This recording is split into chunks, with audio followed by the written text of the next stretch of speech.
the homes of Sugarloaf Township. Until at least Civil War times, most settlers' homes in Boone County were made of logs. During the years of early settlement and for some time approaching the middle of the 19th century, there were some houses which one person described as follows. Most of the homes were built of hewed logs, chinked and daubed with clay. There were portions of logs sawed out and an opening left for doors. That's windows and fireplaces. The floors were puncheon, that is made from logs split and dressed onto the flat side. Homes were lighted by grease lamps. A common type of log house was the two-pen log house with the pens separated by breezeways, sometimes called a dog trot, sometimes with fireplaces facing each other at opposite ends of the house. There usually was a porch across the front of the structure.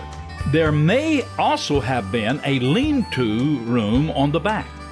Many used broad axes to hew the sides of the logs and beams for use in building the cabin. Another popular type logged home was made of just one log room with a fireplace on one side and perhaps a front porch. Floors were sometimes simply dirt or perhaps split log in design. Raising a new log house on the frontier sometimes combined a time of hard work with a big social event. Many times family and neighbors would gather at the site of the new arrival's home, and with the help of many strong men, some oxen or mules, blocks and tackle, and supported by the cooking of the women, a house raising was performed in only a few days. John S. McCarver, born 1855, was interviewed by a WPA worker in 1941. The worker, Jewel Hensley Supra, said, "Before a house raising, the women folks cooked and prepared for several days. People who had a flat limestone or ledge rock of sufficient quantity had the tools and know-how to make a fireplace of stones, which could have not been a safer and longer-lasting source."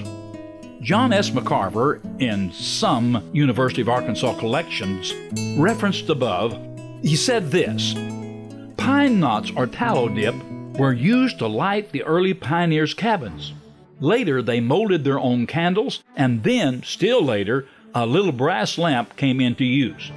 It was very small, with a handle and a small tube that held the wick in place." According to Dr. Leonidas Kirby, there needed to be rails cut sufficient to fence the fields. Dr. Kirby said that when rails had to be made, a man could cut the timber and split about 150 rails a day.